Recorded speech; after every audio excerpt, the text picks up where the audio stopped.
All right, this is a video. It's going to go through the solutions and how we come up with the answers, the correct answers for quiz 4, which was taken the Thursday before we ended up going into the remote learning. So I appreciate the half of you guys were able to pick up your quizzes.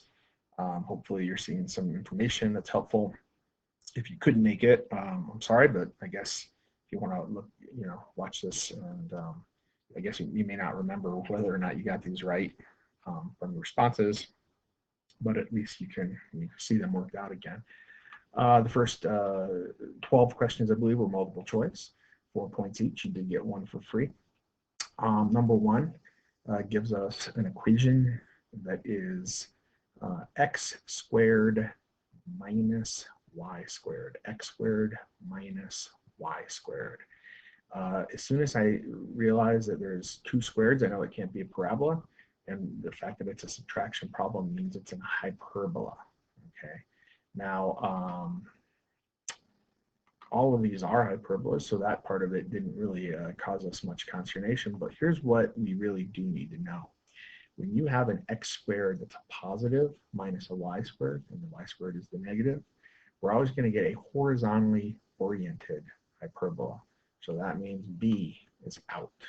Okay, that is a vertically oriented hyperbola. That would be a y squared minus x squared graph. All right. The next thing that probably is the easiest to observe is the center of this hyperbola, which looks like it's going to be the point 3, negative 2. So if you go over 3 and down 2, over 3 and down 2, over 3 and up. See, this one doesn't have the right one. This one has the opposite of the correct center. Okay, so that means D is out. So that means we're now down to A and C, which both have the correct orientation, and they both have the correct center. We could look at the vertices. It looks like the A squared value is 25, so A is 5. If I go to the left and right from the center point 5 units, let's go ahead and chalk that up real quick. So 1, 2, 3, 4, 5. You can see that this one looks like it's good. This one looks like it's good. So that doesn't help us quite as much. But then I look at the two graphs and I say, you know what is different is where those foci are. The foci on A are much greater than distance than the foci on answer C. And so this is where it's critical that you know how to find the C value, both for hyperbolas and ellipses. For hyperbolas, we're talking about C squared equals A squared plus B squared. You have to add them. And I think this is a pretty common mistake that people will make. If you know that A squared is 25 and B squared is 9, we know that C squared is 34. The square root of 34, is between 25 and 36. That means the square root of 34 is between 5 and 6. It's closer to 6. 34 is much closer to 36 than it is to 25. And so if we go about 6 units away, okay, a little less than 6, so I'll measure this out to be just a little bit less than 6. We can see that this one is not, it's too far. It's not going to match. Whereas if I come down here, that's the one that matches. That's the one that has the foci. They're the correct distance away. And so that is the answer for number 1. Number 2, we talked about the slopes of the asymptotes. Now this was a simplified equation because it didn't give you an HK value. It was just centered at the origin 0, 0. But you have 2 ways that you could go about this. One way is that you could memorize these formulas for the slopes are actually equations of lines for the asymptotes, and know that if it's a vertically oriented asymptote, it's going to be A over B, and if it's a horizontally oriented hyperbola, it's going to be B over A. A over B or B over A. But memorizing extra information, it's not something I would advise. I would say do this a little bit more intuitively, and then you don't have to memorize what's going on. So here's what I mean by that. When I see that that this is an x squared minus y squared, what that tells me is it's going to open horizontally, right, left and right. And so that means that the a squared value is going to be going over, this is your a, and the y squared value, the b would be the y. B would be a vertical distance. We know that slope is rise over run. And so in this case, it's going to be B over A. And the B value is 5, and the A value is 9, right? Square root of 25, square root of 81. And the one that has 5 over 9 is answer A. Now, B also has the correct slopes, but remember, this thing is centered at 0, 0. That means that the asymptotes just go right through the origin. That means there is no intercept for the asymptotes. And so we don't have an intercept of 10.3. It's just an intercept of 0. C just had the opposite reciprocal, the reciprocal slopes. And that would have been, if it was vertically oriented, then your A would be aligned with the Y value,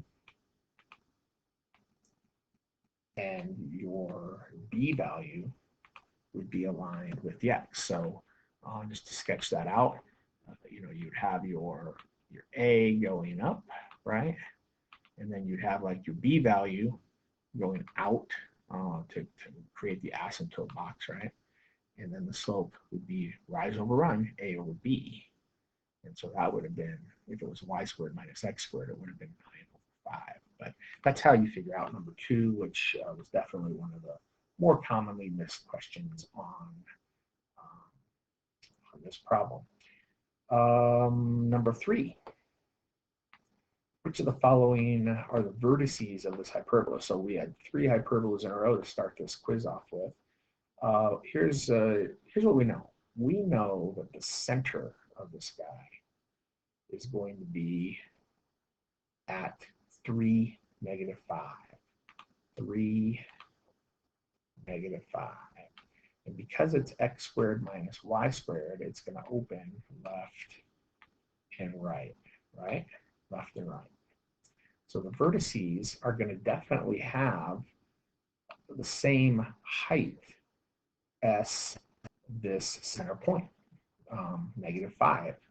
And so when I look at the answers that are up so far, I can throw out C because those don't have the right height, and I can throw out A because those don't have the right height.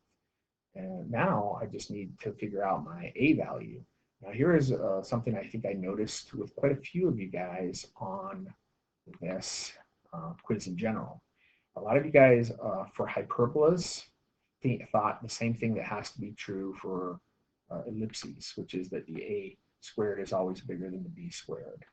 For any ellipse, okay, A squared is always bigger than B squared, and it's actually this this relationship right here. A is always bigger than B. Okay, that's an ellipse though. For hyperbolas, the A squared is always with the positive fraction no matter what. The A squared is always going to be the denominator of the first fraction. It doesn't matter if it's bigger or smaller. A squared plus B squared equals C squared means that A could be bigger than B or B could be bigger than A. And so I think quite a few people were getting stuck in that, that paradigm that the bigger denominator was always the A squared. That's not true. So in this case, A squared is 25, A is 5. And so I just have to move left and right 5 units from the center. Remember, the X value of the center is 3, right? So I just need to do 3 plus 5. Well, that would be 8. And 3 minus 5, that would be -2. That's why B is the correct answer. Number 4, what is the vertex of this parabola? Well, we're not going to know that because it's in general form. We're going to have to do some math here. So parabolas only have one squared term. So I'm going to keep the squared x, right, and then the other non-squared x on the left side. And I'm just going to add and subtract everything else to the other side. So that's my first step, is organizing it. I now need to factor the squared side so I can get ready to complete the square.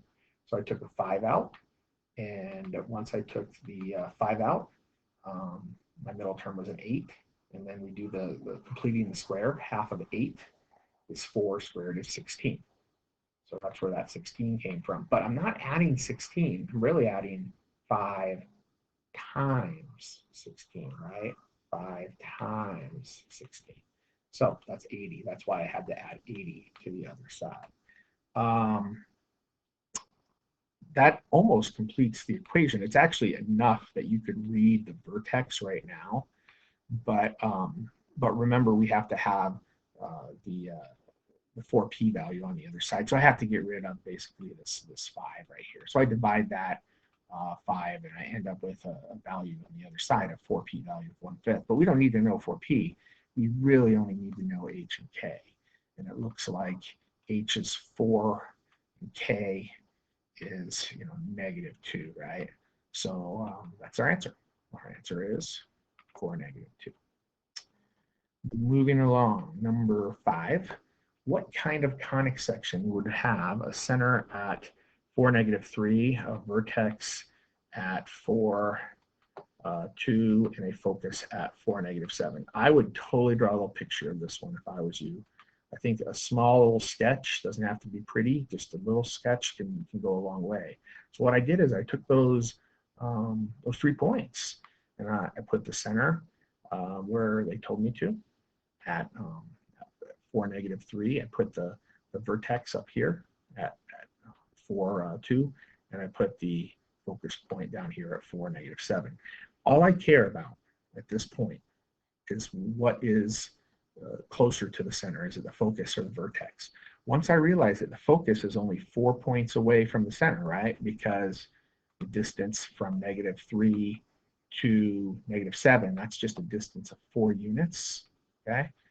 That tells me this has to be an ellipse. Ellipses always have foci that are inside the vertices. Hyperbolas always have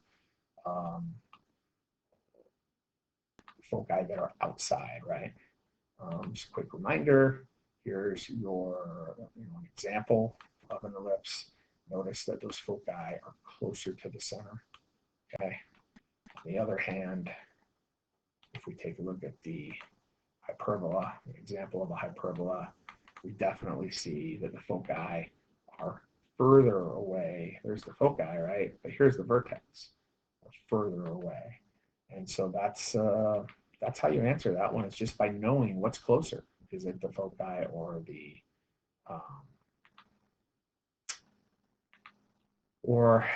the vertex? So once I know it's an ellipse, question 6 just says, can you take these same 3 points? I don't know if you noticed that, but it's the same 3 points, and put it into a standard equation. What is the standard equation? Well, we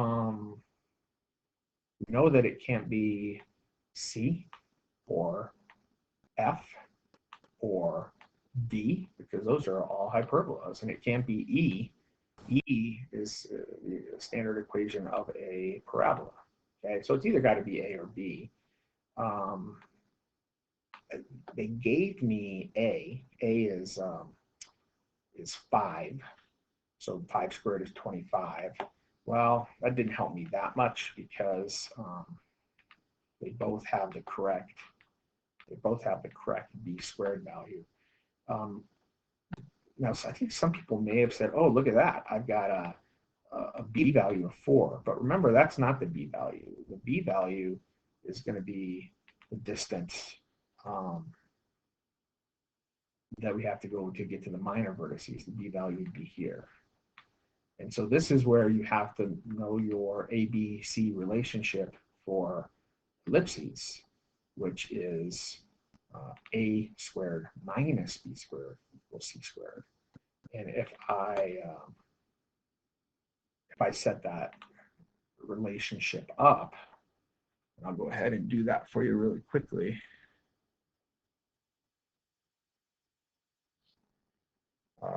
So A squared is 25, we said. We don't know B squared, but we definitely know C squared is 4 squared, right? 16, because our C value, distance to the focus, we found was 4. And so by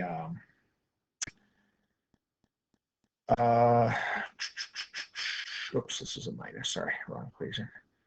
And so by adding the B squared over to this side to get it positive, and by subtracting the 16 over to this side, I find that B is 3. Actually, I just needed B squared because it was in the equation anyway. So that's why A is the right one. B used C squared in the wrong, where B squared should be. So that's why number 6 is A. But you could get rid of a lot of those if you answer number 5 correctly. That ends page 1 of your quiz. Let's keep cruising. Page 2 starts off with a parabola, and it wants to know the standard form, right? Well, we can get rid of the hyperbola equation, and we can get rid of the ellipse equation right away. Now, it looks like the vertex here is at -5, 2.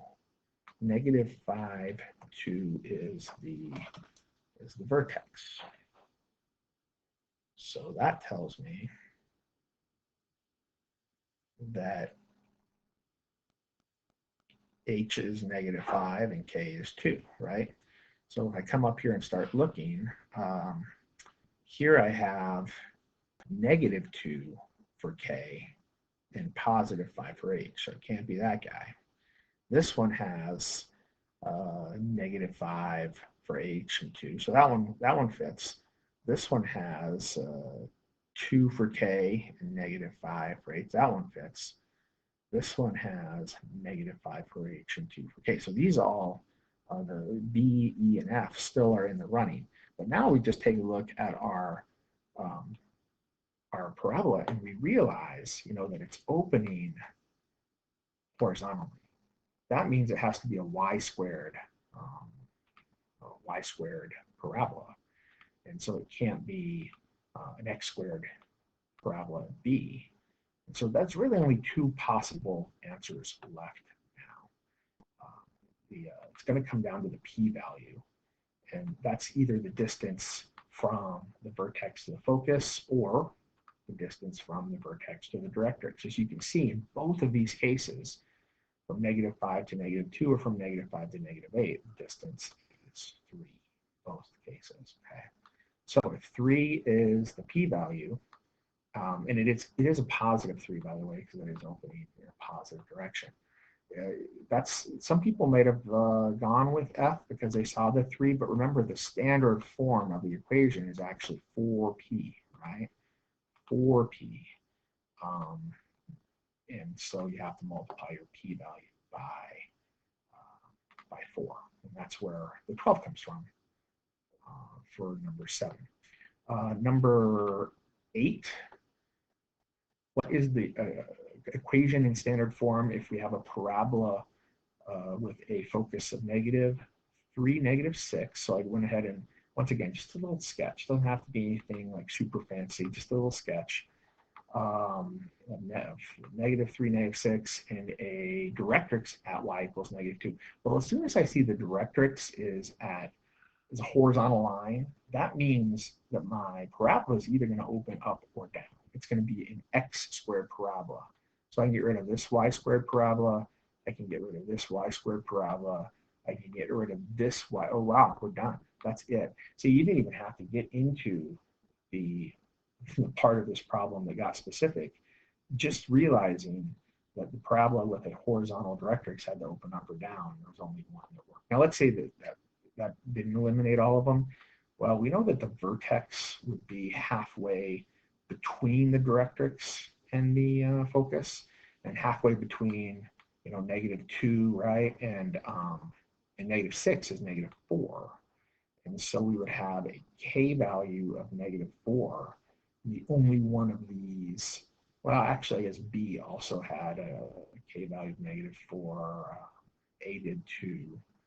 Um, so we do know the focus is below the directrix, so it's going to open down. So the p-value would have been negative, so it couldn't have been B because of that.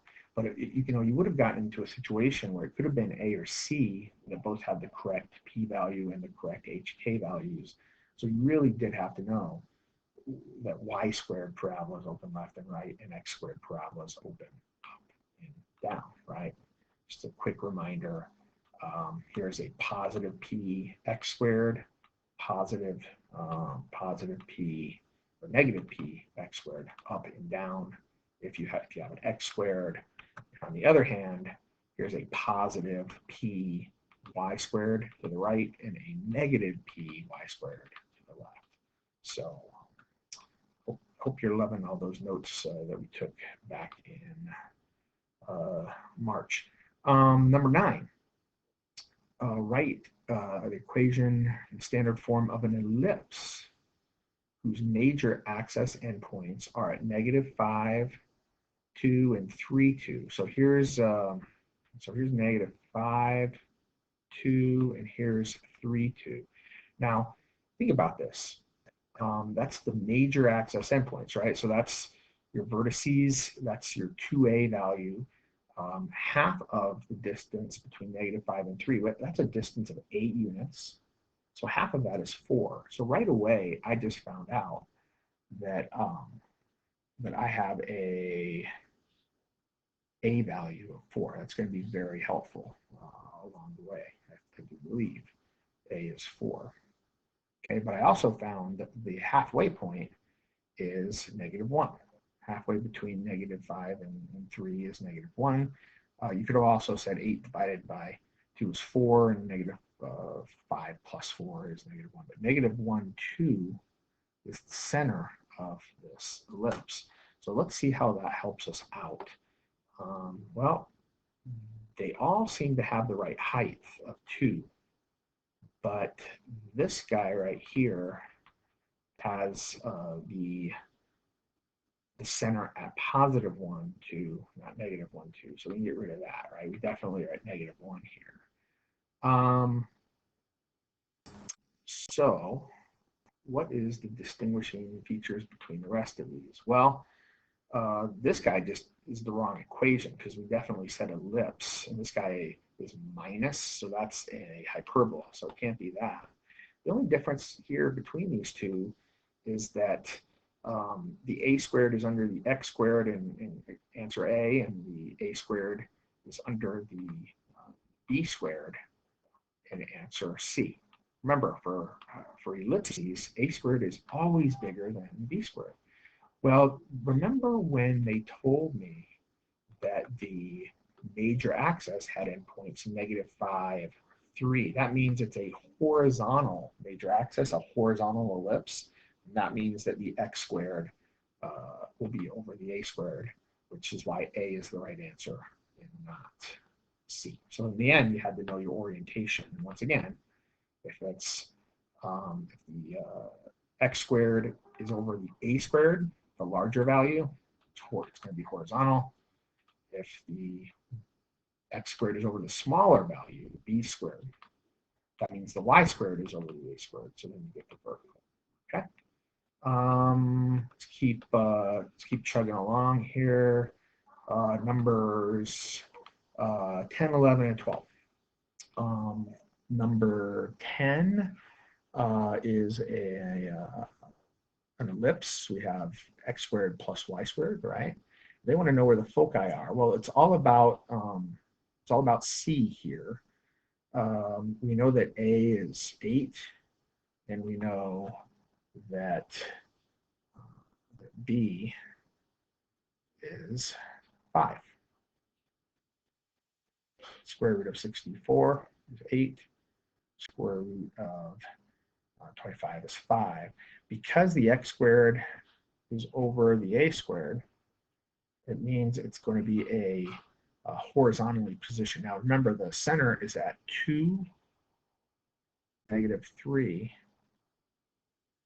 And so the vertices are, 8 units to the left and the right, but it's a horizontal ellipse because of the x squared being over the a squared.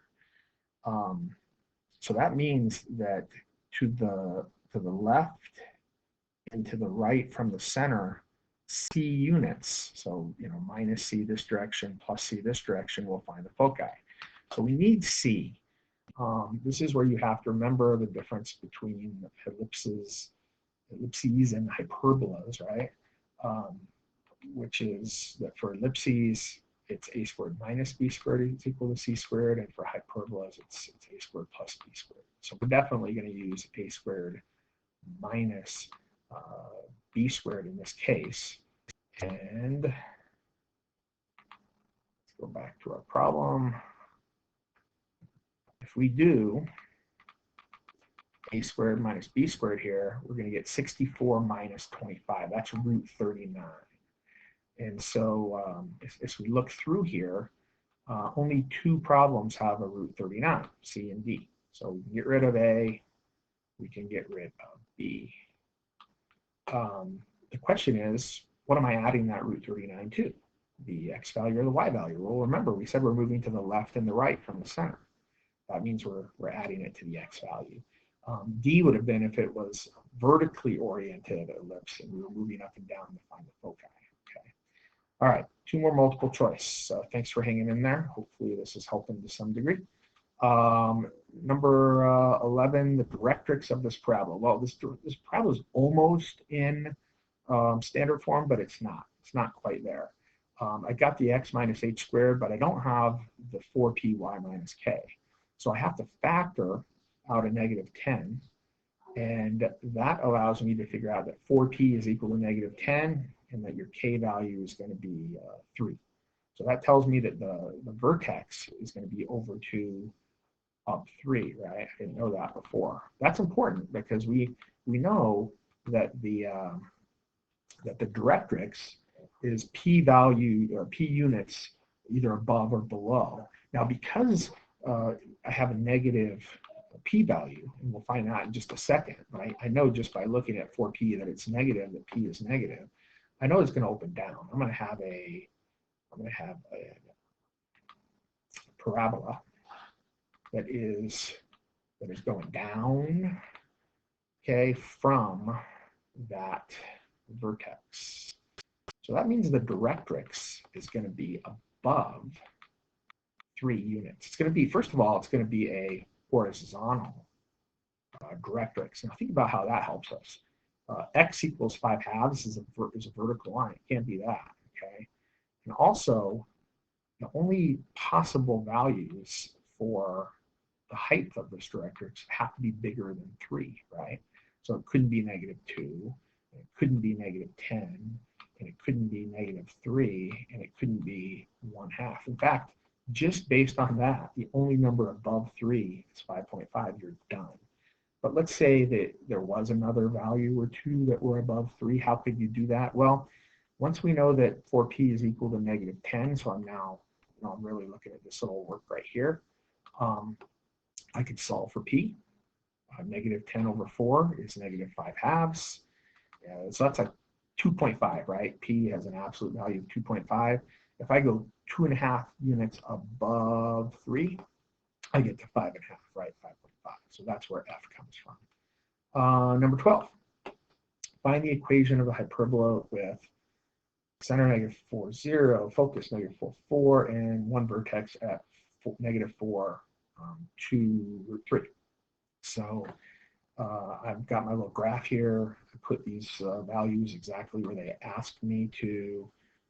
Here's the focus. Here's the vertex of this hyperbola. So this hyperbola is going to do something like, whoops, something like this, right? Let's think about what we know. We know that based on this orientation, it's going up and down. So it's a y squared minus x squared problem. Well, this is an x squared minus y squared. That would be opening left and right.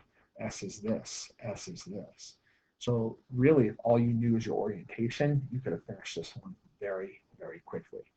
Now, let's, once again, for the sake of argument, say that we didn't, and I will walk you through that really quickly. It looks like our A value, right, is 2 root 3, and our C value is 4 units to the foci. So we're going to need to find the B value. And the HK value, right, the HK value is -4, 0. So as far as that goes, they all have the right HK, so that wouldn't have really helped us. But let's go to work here and see how we would have found the correct B value to finish this problem off.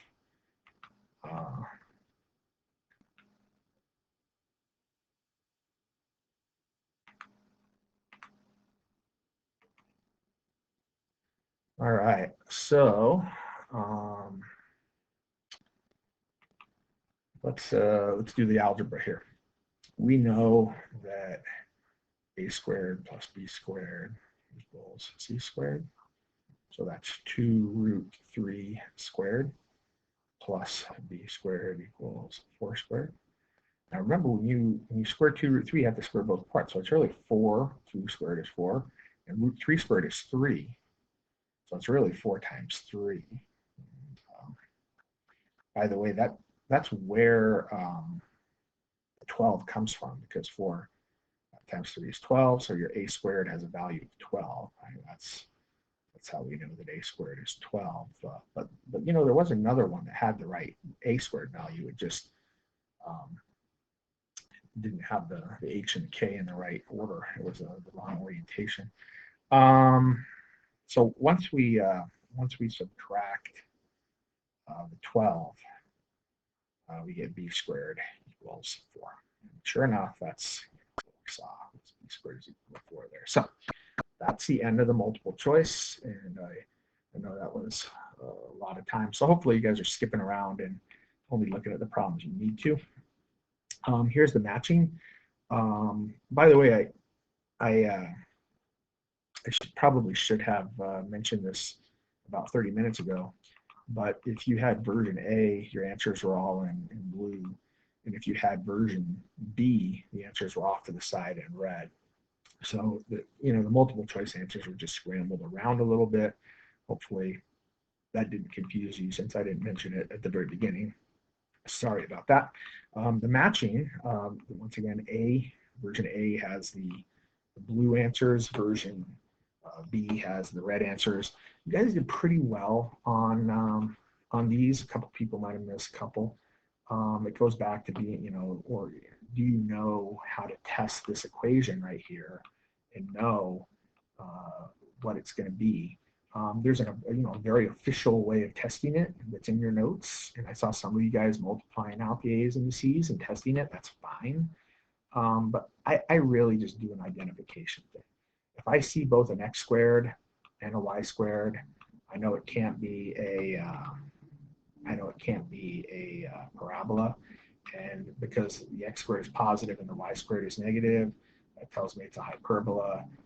Number 14 has both an x squared and a y squared, right?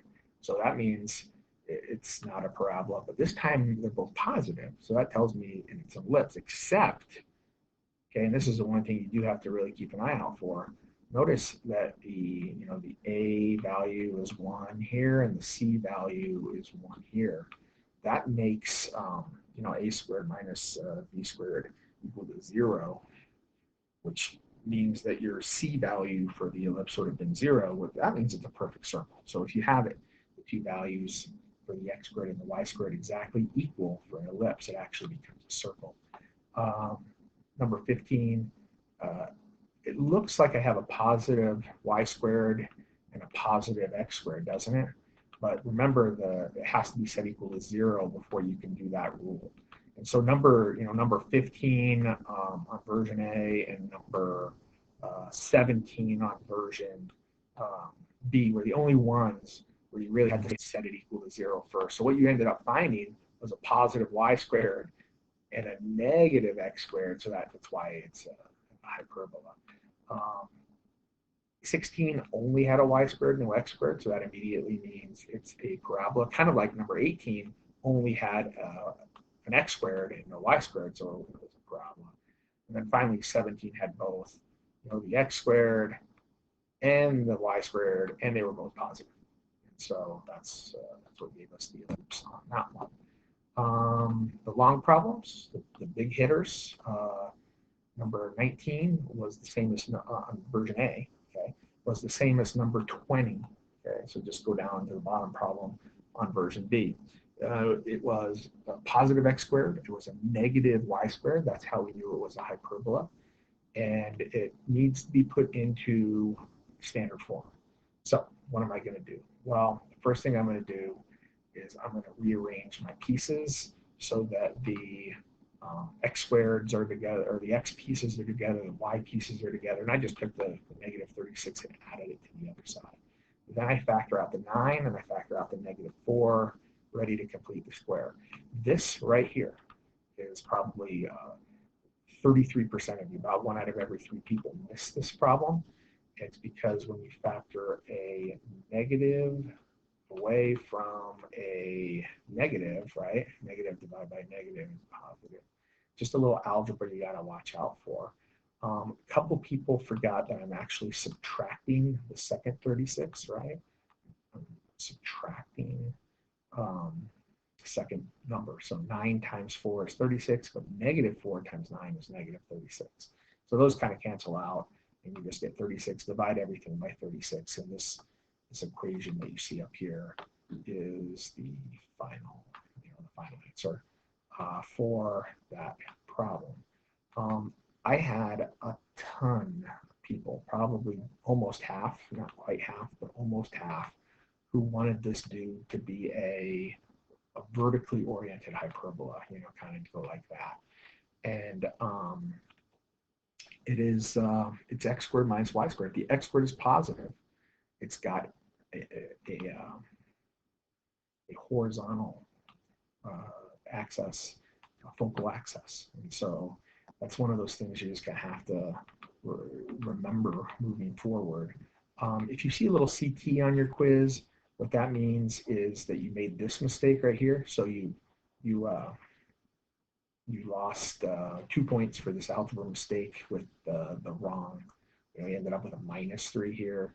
And then the CT means carry through. So instead of taking more points off for having the wrong graph, I just took 1 point off because your vertex was in the wrong location based on the algebra mistake you made back here. Now, most of you guys did a really good job getting the foci in the right spot. You do a squared plus b squared, you get 13. And the square root of 13 is bigger than 9. So it's bigger than root 9, bigger than 3, but less than root 16, less than 4.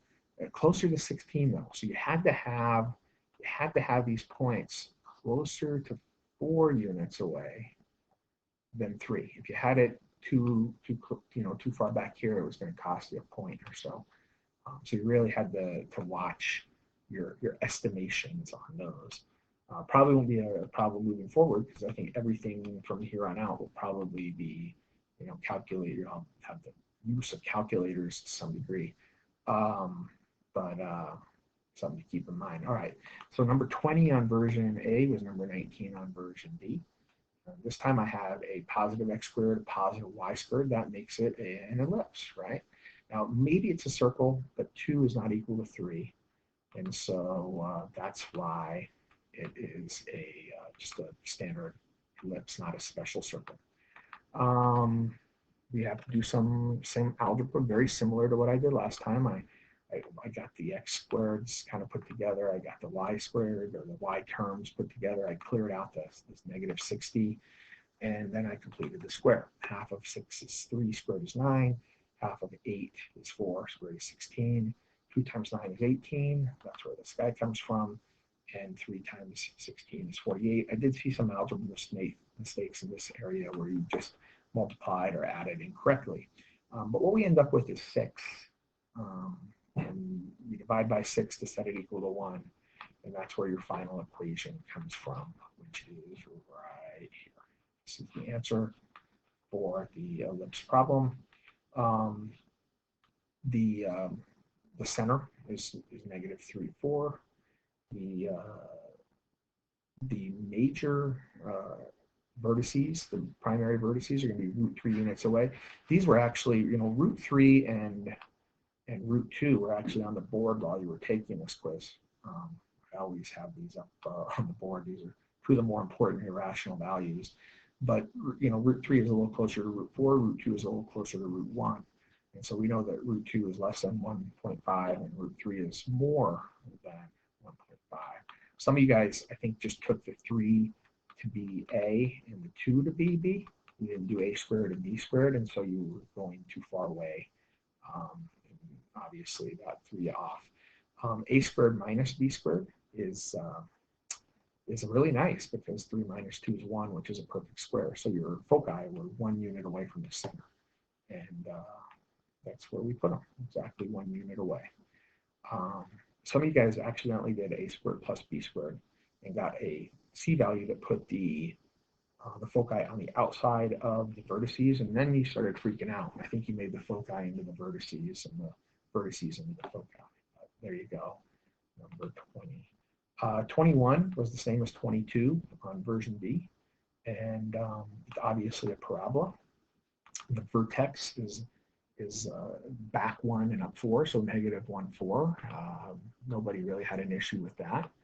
The focus, was 2 units to the left, so negative 3, 4. And once again, that was just sitting right there for you to distinguish. The directrix, a couple of you guys told me it was y equals 1.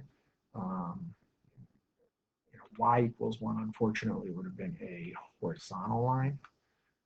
So it's x equals 1. And I shouldn't have had to give you that, really. I mean, the dotted line was on your graph, but once you know that the p-value is 2, you could have gone 2 units to the right of negative 1 and got that answer.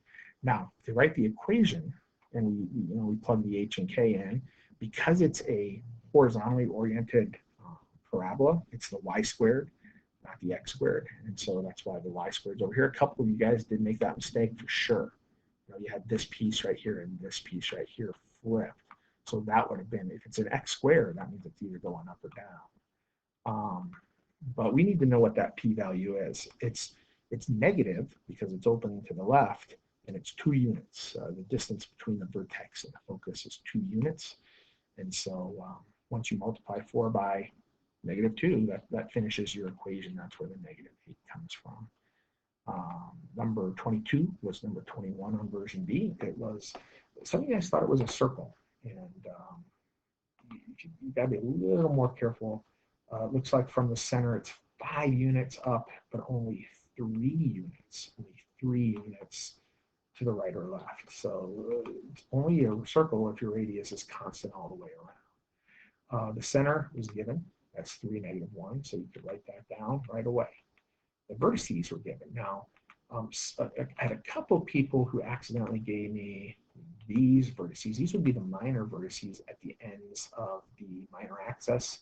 Those are B units away. In an ellipse, your major vertices will always be at the end of the major axis. The A value is what you need to use. So some people gave me all 4. And once again, that doesn't, if it only says vertices, it's only asking for major vertices. So please only give the minor vertices if the problem specifically asks for the minor vertices. Now, this problem did not give the foci. We know that the foci have to be somewhere along the major axis here, but it didn't tell us where. So we need to go searching for the C value, and luckily, this one was based on a primitive, a squared minus b squared, right, is what we're looking for here. And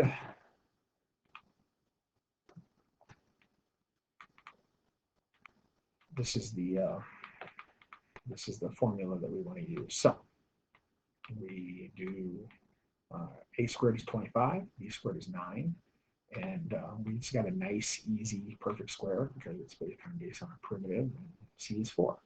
So we just have to go 4 units up and 4 units down to get to those foci. And remember, we started at a height of -1. So -1 plus 4 is 3. -1 minus 4 is -5. That's where the foci came from. And the foci was one of the more missed parts of this problem, which is why I kind of went over it there. Once we have everything together, we put the h in, we put the k in, we put the a value in, a squared, right? That's this distance right here. And we put the b value. Remember, we found b was 3, right? Put the b squared in. And that's it. You could have had these two reversed because addition is commutative. Some of you guys did have those in the opposite order, which is fine in this case. But that's how you did the last problem. A number of you guys got the bonus. The idea with the bonus is that, based on what they give us, the information they give us, we know that, well, let's do a little sketch, shall we?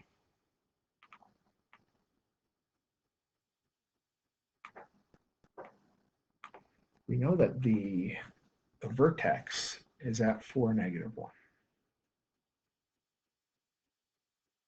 So we go over 4, down 1, the vertex is right here. And we know that it's opening upward. So that means it's an x squared with a positive p-value, right? And we know that the point 1, 2, so that would probably be somewhere around here, is on this parabola. So they want us to write the equation. Well, I can go ahead and plug in the h and the k. They gave those to me. So I plug in 4 for h, -1 for k. I don't know what p is.